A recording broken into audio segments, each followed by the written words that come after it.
Bienvenue à toi dans cette toute nouvelle vidéo où on va parler du people pleasing, donc le fait de dire oui de manière automatique. Je te fais cette vidéo aujourd'hui parce que j'ai accompagné plusieurs clients sur cette problématique et si c'est ton cas aujourd'hui, eh bien je pense que cette vidéo va beaucoup t'intéresser.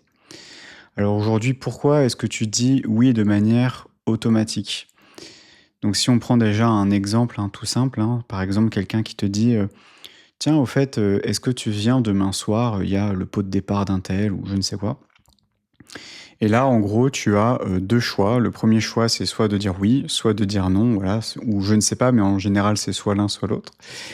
Et en général la personne qui, est atteinte, alors c'est pas une maladie non plus, mais en tout cas c'est un trait de personnalité, qui est, le fait de dire oui automatiquement: «Oui, oui, je serai là» et cetera. Mais après coup, quand il, vient se discuter, avec lui-même et bien, il va se dire: «Pourquoi j'ai dit ça?» Donc là, j'ai mis cette petite image de 2 personnes: «Ah, tu viens au pot de départ?» «Oui, oui, oui, il y a pas de souci», et la personne s'en va et la personne, rentre chez elle et elle dit, «Mais attends, mais en fait, j'ai aucune envie d'y aller, en plus je suis fatigué en ce moment, en plus là demain, je sais pas, j'ai les enfants, j'en sais rien». Et là, on regrette d'avoir dit oui et sauf que, bah, là, on se sent un petit peu coincé parce qu'on a dit oui et là, c'est encore plus dur d'en sortir. Et en fait, qu'est-ce qui se passe? C'est que quand cette personne, on lui a proposé, d'aller à la soirée, eh bien, on lui a dit: «Est-ce que tu veux venir?» Et si la personne avait dit non, eh bien, dans sa psyché, au niveau de son psychisme, et ça, c'est complètement inconsciemment, c'est: «Si je dis non, alors je vais être une mauvaise personne. Si je dis non, alors peut-être je ne vais plus être invité. Je ne vais pas être, la meuf ou le gars, cool», par exemple. Il peut y avoir énormément de raisons qui fait que tu ne peux pas dire non. Et derrière, ce qui se cache, c'est la peur de ne pas être aimé. C'est vraiment ça qui se cache derrière ça, c'est que si tu as: «Je suis une mauvaise personne, je ne suis pas invité, je ne suis pas cool», en réalité, ce qu'il y a derrière, ce qui se cache, c'est la peur de ne pas être aimé. C'est ça, en fait.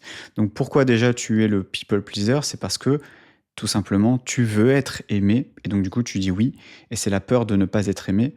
Et pourquoi tu portes cette peur? Parce qu'il faut creuser, c'est pas juste dire: «Ah bah oui, je dis oui parce que j'ai peur». Non, c'est faut creuser et de dire: «OK, la peur de ne pas être aimé», parce que ne pas être aimé, c'est mourir. Faut vraiment se mettre ça en tête, c'est: «Si je ne suis pas aimé, alors je vais mourir». Pourquoi il faut se dire ça? Parce que aujourd'hui, ton inconscient, ton subconscient, comme on aime, le dire, s'est construit en se disant: «Qui dois-je être pour être aimé?» Parce que quand tu étais enfant, tu avais tes parents qui s'occupaient de toi et donc tu avais toujours cette question en tâche de fond: «Qui dois-je être pour être aimé? Qui dois-je être pour être aimé?» Je dois être gentil, je dois être sage, je dois dire oui, je dois pas dire non, et cetera, et cetera. Et donc tu vas venir le télécharger dans ton subconscient et quand cette personne va te poser cette question très anodine: «Est-ce que tu viens demain soir?» Eh bien derrière, il y a toutes ces peurs qui viennent s'activer, mais de manière très inconsciente et qui sont là tout simplement pour t'éviter de mourir. Donc tout simplement, dire non, c'est comme éviter de mourir si tu préfères. C'est-à-dire que si tu dis non, enfin, c'est plutôt si tu dis non, alors tu vas mourir. C'est ça, en fait, que tu es en train de te dire. Donc je ne peux pas dire non parce que je ne veux pas mourir. Alors, c'est pour ça que je te dis, ça se passe au niveau inconscient, subconscient. On est sur de l'instinct de survie. Et donc aujourd'hui, quand tu dis oui de manière automatique, il y a des personnes qui vont se dire: «Non, mais tu sais, c'est de la gentillesse. Ah oui, il est gentil, il dit tout le temps oui, et cetera». Mais ce n'est pas de la gentillesse. C'est un instinct de survie. C'est vraiment ça qu'il faut, prendre conscience, c'est qu'il y a des personnes qui disent: «Je comprends pas, on profite de moi», et cetera, et cetera. En gros, ils se plaignent en disant: «Ah mais je suis trop gentil». Non, tu n'es pas trop gentil. Tu es dans un instinct de survie. C'est ça vraiment qu'il faut comprendre. Parce que, bah, comme je te disais, si je ne suis pas aimé, alors je vais mourir. Et pourquoi tu portes ça aujourd'hui? On a 2 parts en nous-mêmes. On a notre aspect spirituel et on a notre aspect humain, si tu préfères. Humain, si tu préfères. Aspect spirituel et humain. Et cette peur de mourir, c'est ton ego qui l'apporte. Donc là, je t'ai fait un petit schéma. Tu as d'un côté l'esprit, le grand esprit, l'âme qui est rattachée à l'esprit. C'est elle qui va nous donner nos intuitions, etc., où on va ressentir une connexion avec les autres. Et ensuite, il y a notre partie humaine, c'est nos peurs, nos craintes, notre orgueil, bref, tu connais l'ego, hein. Et il y a également notre corps, parce que bien sûr, on a aussi un corps. Et aujourd'hui, la peur de mourir, c'est l'ego qui la porte. Parce qu'aujourd'hui, toutes tes peurs sont basées sur la peur de mourir. On va dire presque 100% de tes peurs, c'est ça. Quand tu creuses, c'est tout le temps la peur de mourir. Et c'est l'ego qui porte la peur de mourir parce qu'aujourd'hui, ton âme, elle n'a pas peur de mourir parce qu'elle est dans le domaine spirituel. Elle ne connaît pas la mort, elle est immortelle. Par contre, c'est ton ego qui porte cette peur de mourir. Et aujourd'hui, ce que je dis avec mes clients, et c'est pour ça que je te partage cette vidéo aujourd'hui, c'est que aujourd'hui, ton ego, comme je l'explique souvent, c'est que ton ego est rempli de sous-personnalités, de multiples personnalités. Il y a certaines sous-personnalités qui vont être très identifiées. Si par exemple tu dis bah moi je suis quelqu'un de perfectionniste, moi je suis quelqu'un d'ambitieux, bah, c'est tout simplement une sous-personnalité sur laquelle ton ego s'est très identifié. Et après il y a des sous-personnalités qui vont être beaucoup moins identifiées, voire qui vont être complètement rejetées. Et ça c'est ce qu'on appelle l'ombre, si tu connais un petit peu le processus d'individuation de Carl Gustav Jung. En tout cas, pour revenir à notre fameuse histoire entre nos deux personnages, donc tu es en train de dire oui, tu sais pas pourquoi, et en fait, qu'est-ce qui se passe? Donc, dans ton ego, la personne est en train de te dire oui. Alors, c'est pas un cerveau vu du dessus, mais ça peut presque être ça. Et d'un coup, pop, il y a un truc qui est en train de popper à l'intérieur de toi. Il y a une sous-personnalité qui est en train de se réveiller. Et cette sous-personnalité, elle est en train de se dire, donc je t'ai fait cette petite slide, si je dis non, il ne va plus me proposer et je vais me sentir abandonné. Mais ça se fait de manière, tu te le dis pas consciemment, c'est un processus inconscient. Je te rappelle, l'inconscient, c'est également tout ce qui gère, bah, par exemple, notre respiration, le battement de notre cœur, le fonctionnement de notre corps. C'est également lui qui gère aussi toute cette partie-là de manière très inconsciente. Et donc là, tu vas le faire de manière automatique, de manière réactionnelle, parce que c'est ton inconscient qui a pris le dessus. Et donc là, c'est si je dis non, il ne va plus me proposer, je vais me sentir abandonné. Donc, je suis en train d'anticiper l'abandon de cette personne et donc ça vient activer mon système de survie parce que probablement dans ton enfance, tu as vécu une situation où tu t'es senti abandonné, ça t'a blessé vraiment dans ton être intérieur et c'est ton ego qui a été blessé à ce moment-là. Tu te dis mais en fait, je ne suis pas assez pour être aimé ou en gros, on m'abandonne et donc je ne reçois pas d'amour et donc j'en ai souffert et donc pour les prochaines fois, eh bien, je vais mettre en place un système de protection. C'est ce qui se passe dans ces cas-là. Et c'est tout simplement ton système de protection qui se met en place pour ne surtout pas revivre cet abandon que peut-être que tu as connu quand tu avais 4, 5 ans, 6 ans, avec ton père ou avec ta mère ou avec des proches, peu importe. En tout cas, c'est ça qui va s'activer. Alors bien sûr, ce n'est qu'un exemple. Des fois, il y a certaines personnes, c'est la blessure d'abandon, d'autres de rejet. Ça dépend. Des fois, il y a plusieurs blessures en même temps. En tout cas, voilà, c'est juste une blessure tout simplement qui est en train de s'activer. Et aujourd'hui, moi, dans mon travail, dans ce que je fais aujourd'hui avec mes clients, c'est que bah, on prend cette peur de l'abandon, on prend cette sous-personnalité, souvent on parle de voix intérieure, qui est en train d'exprimer cette peur de l'abandon, et on va faire un travail avec cette sous-personnalité. Moi, j'appelle ça un travail de négociation, de discussion, de dialogue, d'empathie, de compassion, d'amour inconditionnel auprès de cette part-là, souvent qui a été blessée, parce que souvent, celle qui porte cette part, c'est vraiment une part qui a été blessée dans l'enfance, et on va lui donner de l'amour, de l'attention, de l'empathie, de la compréhension. Et également, ça c'est ce que je fais avec mes clients, c'est qu'on va commencer à recadrer la perception, à changer le discours, le dialogue, la narration de cette part, pour qu'elle passe de «j'ai peur qu'on m'abandonne», donc cette fameuse phrase si je dis non, il ne va plus me proposer, je vais me sentir abandonné, à si je dis non, il va comprendre, et s'il comprend pas et qu'il m'abandonne, alors j'accepterai. Et c'est OK. Alors, j'aime pas trop cette phrase dans le développement personnel, mais ça représente un petit peu ça, c'est-à-dire et c'est OK. Mais on travaille spécifiquement sur cette sous-personnalité. Comme je t'expliquais, on travaille pas avec l'entièreté de l'être. On travaille uniquement sur la sous-personnalité qui est en train de s'exprimer à ce moment-là.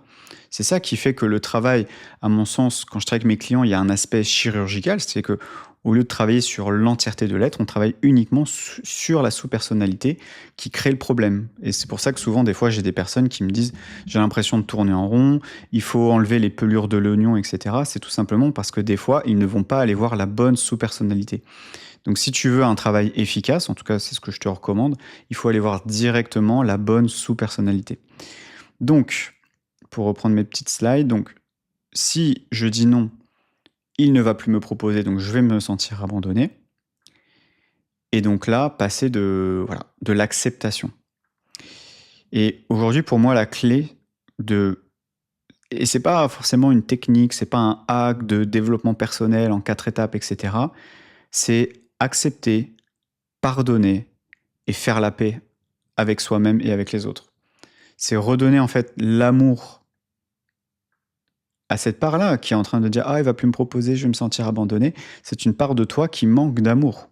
On parle d'amour de soi, mais l'amour de soi, si on reprend les sous-personnalités ici, il y a certaines parts de toi qui vont avoir porté de l'amour, et il y en a d'autres qui vont manquer d'amour. Et aujourd'hui, quand il y en a une qui s'active, quand tu as une blessure qui s'active, c'est tout simplement une part de toi qui manque d'amour. C'est comme, imaginons, si je donne une métaphore, imaginons c'est un centre aéré, tu as une trentaine d'enfants, et il y en a un qui est complètement assoiffé, et qui est en train de mourir sur place. C'est tout simplement, qu'est-ce que tu vas faire? Tu vas venir le voir, tu vas lui donner de l'eau, tu vas lui apporter ce dont il a besoin, tout simplement. C'est ce qu'on appelle donner en pleine conscience et en pleine présence. Et c'est ce qu'on appelle la compassion, l'amour inconditionnel. Voilà. Donc je ne sais pas si tu as déjà entendu parler de tout ça, mais c'est ce que je fais avec mes clients. Et pour moi, à mon sens, c'est ce qu'on appelle le lâcher-prise, tout simplement. C'est ça le lâcher-prise, c'est quand tu as une part de toi qui dit « Écoute, il peut m'abandonner et j'accepte, et c'est OK, j'accepte. » Et il n'y a plus de réaction émotionnelle. Et c'est pour ça que souvent je dis à mes clients, tu vas passer de la réaction. Donc la réaction, c'est quoi? C'est, comme je te disais au tout début, la personne, est-ce que tu viens, donc c'était ça, est-ce que tu viens demain soir? Oui, oui, oui. C'est de la réaction émotionnelle.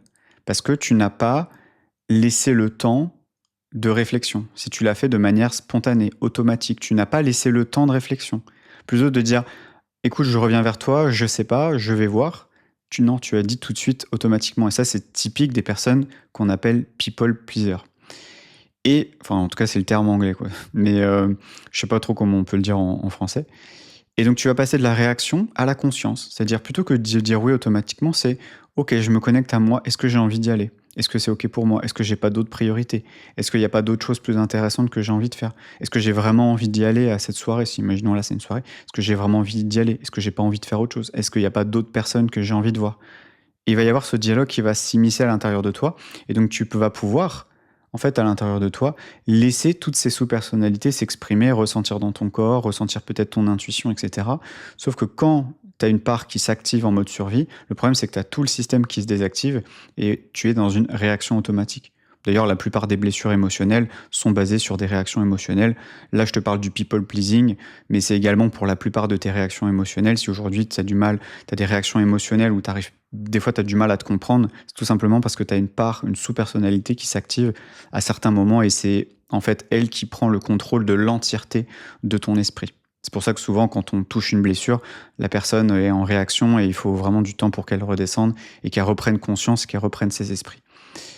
Donc voilà, et donc en gros, c'est-à-dire que demain, la personne te pose la question, comme je te disais, tu prends le temps tranquillement de te connecter à toi et de te poser les bonnes questions. Voilà, en tout cas, j'espère que ça t'a éclairé sur comment moi, en tout cas, j'accompagne des personnes qui sont dans le people pleasing. Si aujourd'hui, tu es dans le people pleasing ou même dans des réactions émotionnelles que tu as du mal à comprendre, tu sais pas pourquoi tu réagis de cette manière-là, pourquoi ça t'énerve autant, pourquoi je sais pas, tu ressens une forte jalousie, une forte colère, peut-être une forte culpabilité, une honte, et tu sais pas pourquoi, et en plus ça t'empêche de tisser des liens, des relations durables, aimantes, et cetera, bah, je propose un parcours de transformation intérieure sur 6 mois. C'est le deuxième lien en description si tu souhaites en savoir plus. C'est un PDF qui fait un peu plus d'une quinzaine de pages, qui t'explique de A à Z comment je travaille avec mes clients, quelle est ma méthode en détail, parce que tout est expliqué, comme ça tu pourras prendre le temps de le lire. Comme ça, si c'est quelque chose qui t'intéresse, bah, tu as tout simplement à mettre ton mail et tu vas recevoir le PDF directement dans ta boîte mail. Et comme ça, tu peux prendre le temps de lire tout ça. Et après, bah, si tu as envie de prendre un diagnostic, tu peux soit le prendre maintenant, c'est le premier lien en description, soit tu peux le prendre après avoir lu le document si si tu sens que c'est quelque chose sur lequel tu veux travailler. En tout cas, vraiment avec grand plaisir de pouvoir te rencontrer, faire un diagnostic pour faire le point sur ta situation. Moi, quand je suis en diagnostic, je fais le point sur tes différentes sous-personnalités. On va peut-être identifier la sous-personnalité qui crée le blocage. Alors peut-être qu'il y en a, ça peut être un blocage, ça peut être une réaction émotionnelle, un schéma répétitif. Mais en tout cas, on va identifier cette part qui réagit. Alors des fois, il y en a une, des fois, il y en a deux, des fois, il y en a cinq. Voilà, ça dépend les gens, hein. C'est pas une science exacte, mais enfin, ça dépend vraiment les gens. Et eh bien, vraiment, on peut identifier ça lors du diagnostic si c'est quelque chose que tu as envie vraiment d'en savoir un peu plus. Voilà, ça fait peut-être des années que tu travailles sur toi et que tu as envie d'avancer sur toi, que ce soit intérieurement, personnellement, dans tes relations, dans ta vie professionnelle. Donc voilà, n'hésite pas. En tout cas, mon calendrier est ouvert si c'est quelque chose qui t'intéresse. Et je te remercie en tout cas pour ton écoute. N'hésite pas à partager cette vidéo si ça a fait écho peut-être pour quelqu'un pour qui tu connais quelqu'un qui est dans le people pleasing. Tu te dis tiens, peut-être que ça pourrait lui parler, hein. C'est aussi comme ça qu'on rend service aux gens et c'est pour ça aussi que je fais ces vidéos, pour pouvoir partager ce genre de vidéos autour de toi, aux personnes que tu aimes aussi. Je pense que c'est important. Et voilà, je te remercie de ton abonnement, de ton like si tu as liké, de ton commentaire si tu as commenté. Et je te souhaite une très belle journée, très belle soirée et je te dis à très vite pour une prochaine vidéo. Ciao, ciao.